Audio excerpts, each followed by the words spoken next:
Good morning, Mother's Oatmeal Ministry. This is Pastor Precious Collins. I am so grateful that you are joining us today for Mom's University. We've got a little glare going on here. Let me see if I can pick up this computer a little bit.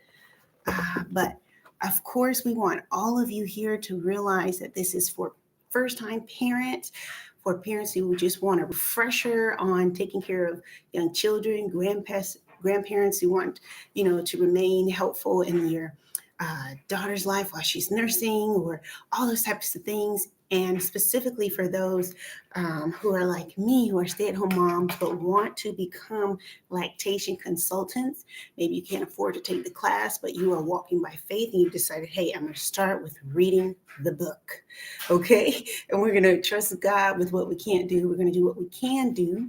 We're going to read the book. We're going to study to show ourselves approved. Okay, just like we study our Bible, we're going to study this about how to help moms and babies to bond, how to support moms in the nursing process, because it can be difficult. And sometimes it just takes a supportive person to come in and tell you to keep going, that, hey, or give you that little tip that you hadn't thought about to help you to keep that incredible ministry going of nursing and bonding with your baby. So, and if I feel this morning, if you have not been able to have children, God still has an incredible contribution for you. You may be the encourager. You may be the foster mom. You may end up being the incredible wife. You might be the spokesperson that God uses for others who are not able to have children to still be able to walk in purpose and still be able to know that your worth is no less. And to keep the faith, because God can turn that thing around. God is our creator, right? So I just want those moms who have not been able to have children to still feel encouraged that God has a plan for your life, a purpose, to bring him glory, and something unique, a unique contribution just for you. Okay, so be blessed. We're going to start with clinical care plans on page 21. And we are using Breastfeeding and Human Lactation Enhanced 5th Edition by Karen Wambach and Jan Riordan. I hope I'm pronouncing that correctly. So we're going to jump right in and start reading. Little coffee first, clear my throat. Here we go. Amen. A clinical care plan provides basic information about client assessment, diagnosis, and planned interventions. It also offers a guide for care, establishes continuity of care, and represents a means of communication among all caregivers. Two types of care plans may be created: individual and standard. Individual care plans are developed from scratch for each client based on her specific needs.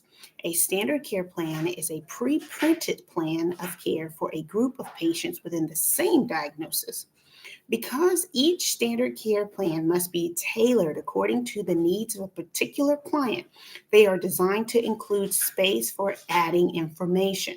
The Joint Commission requires a care plan for each patient in the hospital as a necessity for accreditation.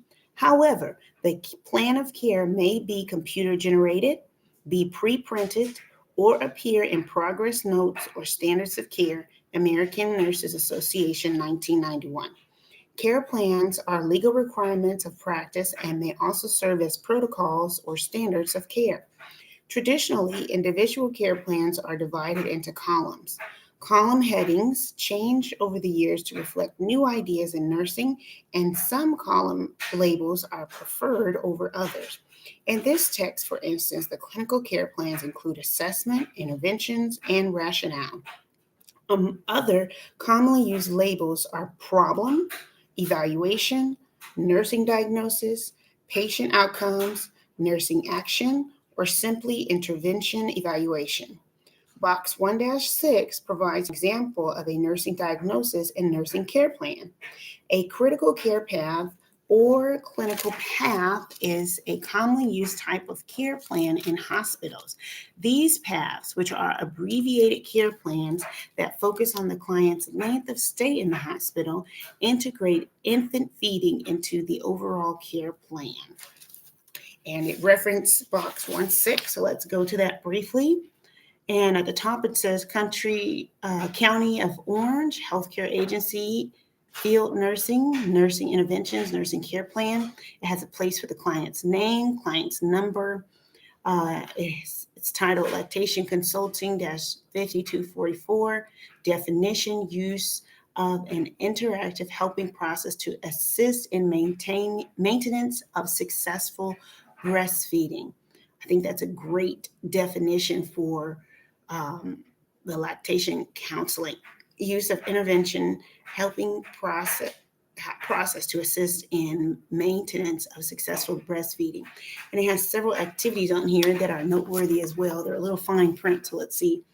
Determine knowledge base about breastfeeding, educate parents about infant feeding for informed decision making, provide information on advantages and disadvantages of breastfeeding, correct misconceptions, misinformation, and inaccuracies about breastfeeding, determine mother's desire and motivation to breastfeed, provide support of mother's decisions, give parents recommended education material as needed, inform parents about appropriate classes or groups for breastfeeding, e.g. La Leche League, evaluate mother's understanding of infants' nursing cues, rooting, sucking, and alertness, determine frequency of feedings in relationship to baby's needs, monitor maternal skill with latching infant to nipple, evaluate newborn suck swallow pattern, develop suck training as appropriate, teach mother about, and here's a list, relaxation techniques, including breast massage, ways of increasing rest, including delegation of household tasks and ways of requesting help, record keeping of length and frequency of nursing sessions, infant stool and urination patterns, adequacy of breast emptying with feeding, quality and use of breastfeeding aids, appropriateness of breast pump use, formula information for temporary low supply patterns, skin integrity of nipples, nipple care, relieving breast congestion, applying warm compresses, signs of problems to report to healthcare practitioner, how to relactate, continuing lactation upon return to work or school, signs of readiness to wean, options for weaning, alternative methods of feeding, and contraception. And the source of this is reproduced from Paris KM, Integrating Nursing Diagnosis, Interventions, and Outcomes in Public Health Nursing Practice. Nurse DIAG dot 1999 1049 through 56. This is page 22. Look at all the wonderful things that you can do as a breastfeeding counselor, all these individual tasks that you're going to be able to do with moms to help them to maintain successful breastfeeding. It's the top of page 22. It's box 1-6. Let's jump back into our reading. Page 21, legal concerns. I didn't show you that chart, but this is what the chart looks like.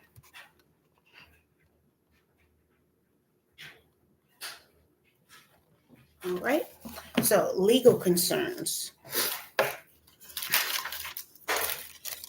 As credentialed allied healthcare providers, IBCLCs will take care to use best practices in clinical care, to abide by ethical rules of their profession, to stay within their scope of practice and clinical competencies as lactation professionals, and to follow the legal requirements of the workplace setting. Liability may result when the mother or baby is placed at risk, even if the IBCLC is following a physician's order. While no caregiver is immune from litigation, even excellent clinicians can be named in a specious lawsuit. Excellence in professional practice is the best way to reduce such risk. Miller, 2006.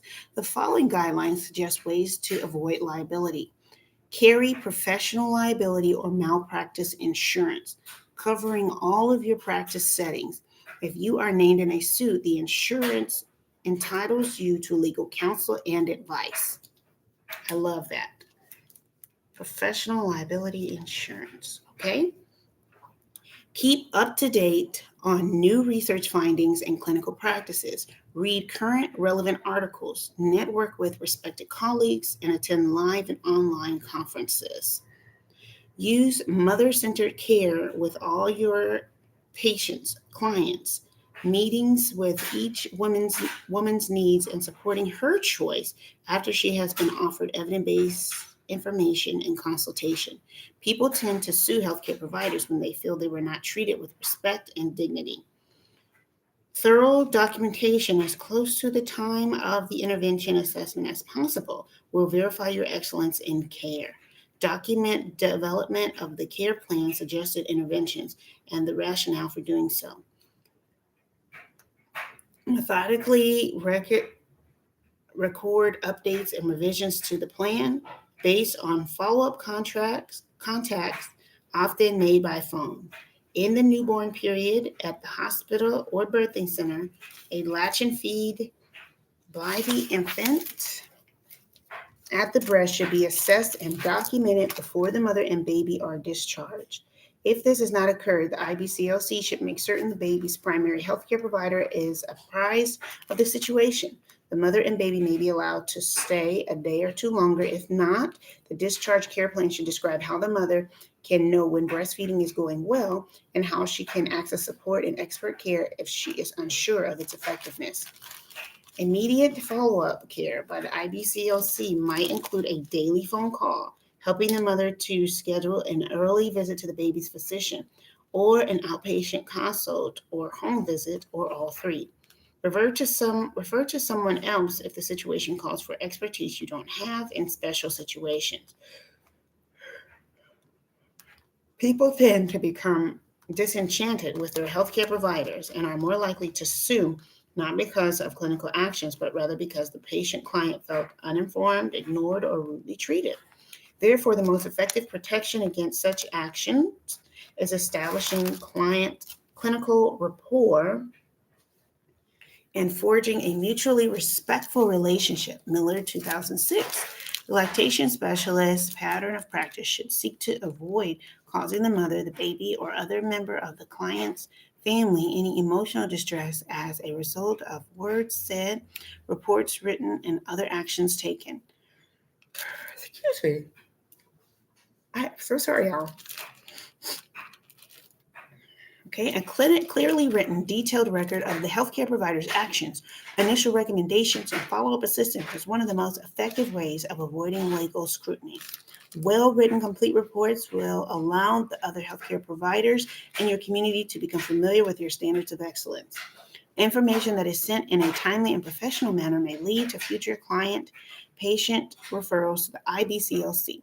While charts and client records are considered admissible in a case of a lawsuit, clear records can also prevent cases from going beyond the discovery phase and into the courthouse. Lawsuits are won or lost based on what appears to be the written or digitized record.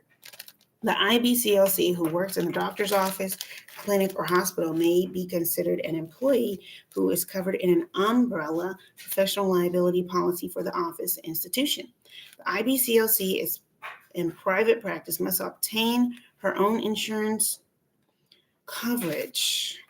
Okay, so those of you like me who are thinking about private practice, you must obtain your own insurance coverage. Members of CLCA and USLCA have access to professional liability insurance coverage at a reasonable cost as a membership benefit. Although legal action as the IBCLC is rare, it does occur. Therefore, all individual practitioners need to consider how they will protect themselves and their personal or family assets against protracted litigation and even judgment. Something that comes to mind for private practice is maybe choose to structure yourself as a limited liability or LLC, limited liability corporation, as a way to protect your personal and family assets. Okay, confidentiality, maintaining confidentiality and protecting the privacy of the mother, baby, and family is a primary healthcare provider responsibility. It is part of the IBCLC's Professional Conduct Code, Clinical Competencies and Scope of Practice, IBLCE 2011, 2012, 2013. It is identified by the Professional Association as a standard of best practices, ILCA 2013. To fail to preserve confidentiality is an invasion of privacy and a tort, wrongful act that occurs when information is revealed without permission to someone not entitled to know it. Privacy obligations are also imposed by federal regulatory law in the United States, enforceable by civil and criminal sanctions. The Health Insurance Portability and Accountability Act, HIPAA, HIPAA of 1996, and the subsequent requirements under the 2009 Health Information Technology for Economic and Clinical Health, HITECH, HITECH Act, are intended to standardize and protect the communication of electronic health information between healthcare providers and health insurers. The regulations are very clear. Protect the privacy and security of the patient, client, Health Insurance Portability and Accountability Act 2002, Omnibus Final Rule, HITECH 2013. Okay, so confidentiality. Be mindful of privacy obligations. Intellectual property rights. The IBCLC Code of Professional Conduct, IBCLC CPC, contains a principle specifically mandating IBCLC respect for intellectual property rights, IBCLC 2011. While all people around the world should respect all laws, the IBLCE CPC provision means that IBCLCs can be sanctioned under the interdisciplinary procedures of their profession, in addition to whatever liability they may assume under the laws of their country. Intellectual property covers patents, trademarks, covers patents, trademarks, including certification marks and service marks, trade secrets, and copyright law. For IBCLCs, copyright is the form of intellectual property law most likely to affect professional practice, as these consultants typically rely heavily on written audio and visual images in education and support of breastfeeding families. Unless materials created by others are clearly marked as available for redistribution, permission must be sought from the creator before the material can be reproduced, distributed, performed, displayed, licensed, communicated, or broadcast. Brooks, 2013. Note that the copyright law is not concerned with assembling proper citations in professional or scholarly writing. Did you catch that? Note the copyright law is not considered when assembling proper citations in professional or scholarly writing. Academic, clinical, and professional rigor require appropriate attribution and bibliography or any materials used to help inform the knowledge, thoughts, and conclusions of the practitioners. It is important to acknowledge original creator and provider of written materials, slides, photographs, videos, clips, internet sites, blogs, illustrations, online courses, and other materials. Note, too, that the IBCLC has the additional requirement, also unrelated to copyright law, under the IBLCE CPC Principle 3.1, to obtain prior written consent from the mother for any photograph, recording, or taping of her or her baby, even if the image will be stored and viewed only by the IBCLC, perhaps to measure how interventions are helping to promote healing of nipple trauma. Prior written consent is required. The following basic concepts apply when using other people's original copyright protected materials. Seek authorization, permission from the creator, source to reproduce, present, record, broadcast, translate, or adapt materials protected by copyright. A work is considered copyright protected as soon as it exists in tangible form. The copyright holder does not have to file it with the U.S. Copyright Office, although doing so fixes in time the creator's rights, a critical element when enforcing rights. There is no official form or format seeking permission to reuse another person's materials. A phone call, email, letter, or fax may be used for this purpose, but the requester should always keep a record of the contract. Indicate who you are, the conditions under which reproduction is sought and will be used, and whether there is any commercial aspect to the reuse. Credit summaries of research findings or ideas to the original authors or copyright owners indicate when adaptations have been made. Users of another's work are generally limited to one photocopy or download per person.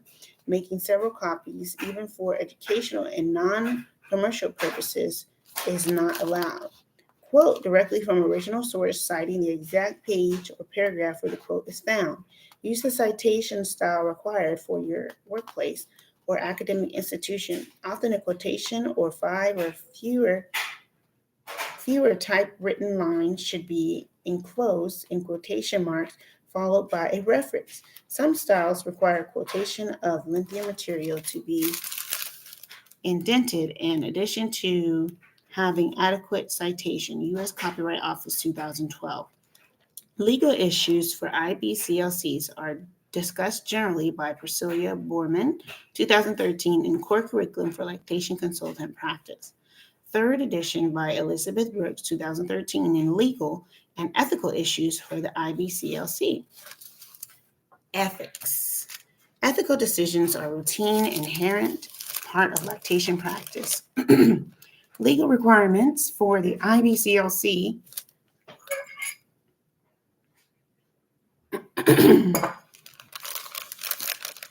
and all healthcare providers may be characterized as black and white, applicable to practitioners equally. Ethics analyst looks at the gray. The considerations and evaluations of what is right and wrong differ with each instance as the facts and players change. Brooks, 2013, Noah Weiss, Craig and Wooden, 2013. The IBLCE Code of Professional Conduct, 2011, is a must describing mandatory professional behaviors by the practitioner, whereas the ILCA Standards of Practice, 2013, are a should describing voluntary best practices. The purpose of these documents, along with the mandatory must IBLCE Scope of Practice 2013 and Clinical Competencies 2012, is to provide guidance to IBCLCs in their professional practice. The IBLCE Code of Professional Conduct is an ethical code, but on the premise that it is the best interest of the IBCLC profession and serves to protect the health, welfare, and safety of the public, to have required minimum standards of acceptable conduct. IBCLC certificants agree to abide by these principles and are subject to disciplinary action for failure to do so. IBLCE 2011. Ethical questions in lactation practice. Different personalities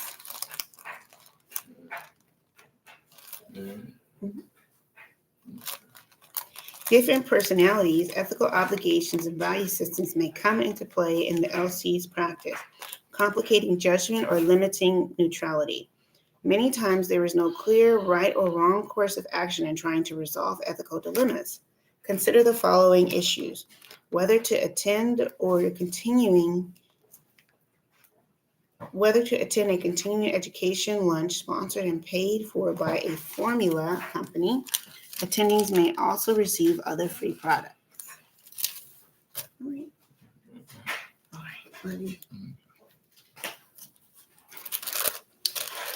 Whether to distribute free samples of formula or coupons to breastfeeding women who are being discharged from the birth setting.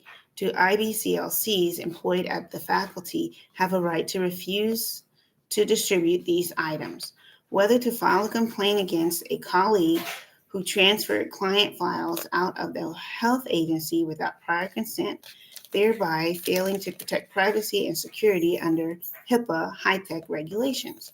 What are the circumstances surrounding this incident? Was it intentional? Was the offender aware of privacy regulations? Did any harm come of the action? That is, was it in fact any client-patient's privacy compromised? Was in fact any client-patient's privacy compromised? How to offer evidence-based information and support for the breastfeeding mother who is a smoker, who is a user of illicit drugs, who seeks to informally share breast milk with her friend, or who does not want to express milk for her hospitalized premature baby. Whether to write an article with evidence information about breastfeeding for mothers that will be published in a magazine, or a website that also carries ads for formula bottles and treats. Ethic considerations are relevant for lactation specialists in part because this is a relatively new profession in healthcare. As such, the public is just now becoming aware of LCs, their special knowledge and skills, and the role they play and the impact they have in the maternal, child, and public health fields. ILCA in Henderson, 2011. Our professional behaviors contribute to IBCLC acceptance by the public as a welcomed, respected discipline. The nature of IBCLC practice involves assessment of the mother, including touching her breasts, and assessment of the infant, including touching the mother's precious baby. The birth of the child is a major family and life event.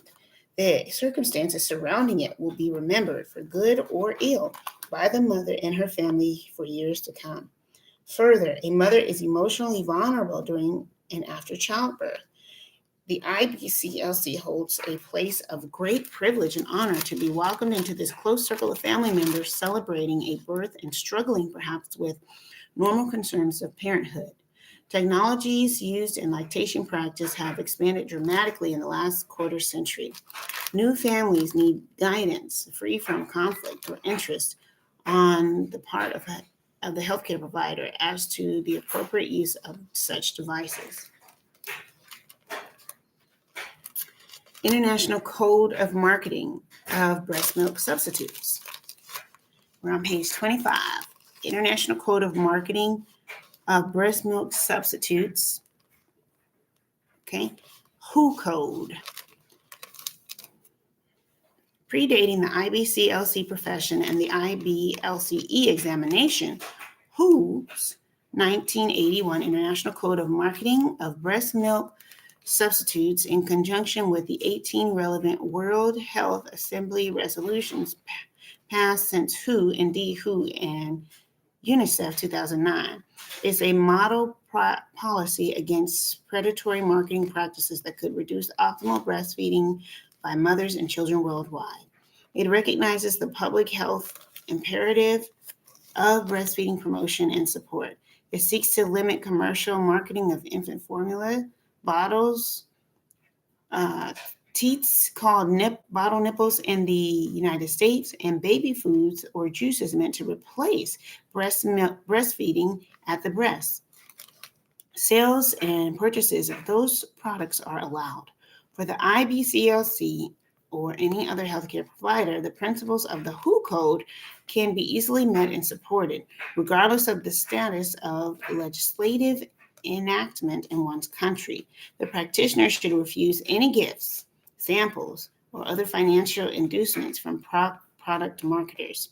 The practitioner should confine clinical and educational discussion of the WHO code covered products to a one-on-one setting.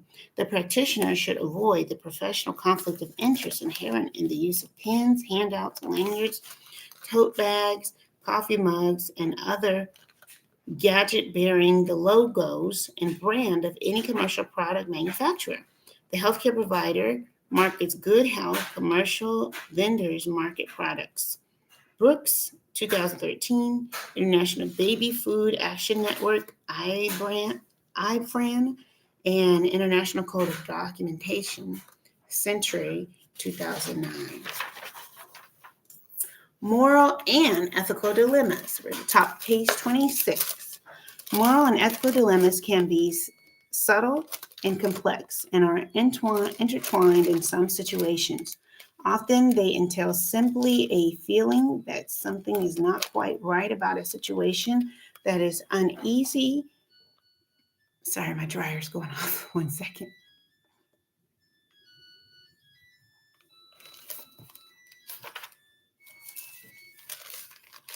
Okay, we're going to restart moral and ethical dilemmas.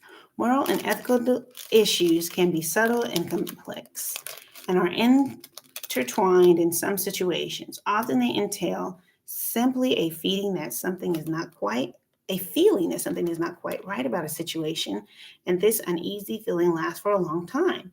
Most of us remember an incident in our childhood where a parent made it very clear that we were doing the wrong thing. Although it was painful at the time, our parents inculcated a moral sense that gave us a behavior compass so that we headed in the right direction as we grew up. Noah Wise, ETL 2013, Noah Wise and Walters 2006. What should healthcare workers do when their job responsibilities conflict with their ethics? For example, when they are asked by a supervisor to distribute free samples of formula to a breastfeeding mother. When lactation specialists feel that they are being asked to do something outside the professional ethical code, an analysis can be conducted by looking at legal and ethical obligations and flexibility within the workplace to explore other options. Sometimes the IBCLC will not be able to change the outcome of the situation at hand, but can initiate a review of policy and procedure to form better options for future mothers and colleagues. Most hospitals and large clinics have an ethical or risk assessment committee to help in sorting out these types of issues.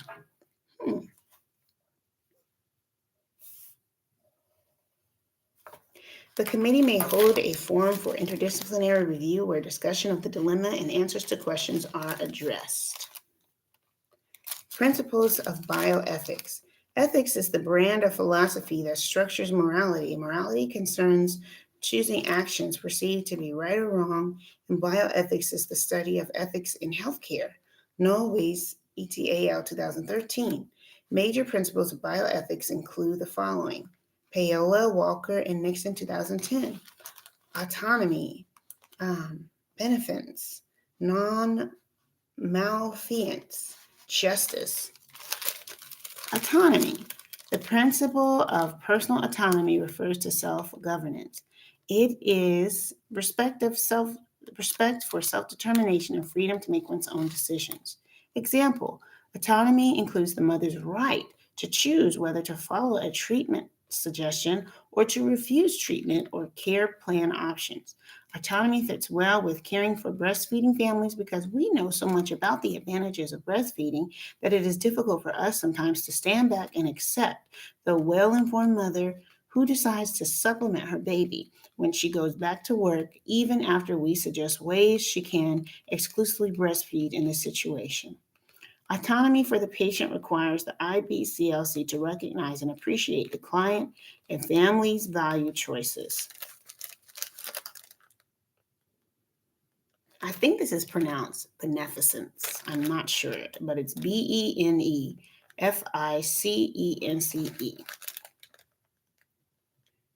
Beneficence is the principle of the duty to do good. It may ask the IBCLC to prevent or remove harm. Beneficence is just what it sounds like: being kind, merciful, and caring about the welfare of others. It involves promoting the interest and well-being of others in one's sphere, including colleagues and clients, patients. Example, maintain nurturing relationships with your colleagues and your clients' patients. That includes those providers who are in training to become an IBCLC.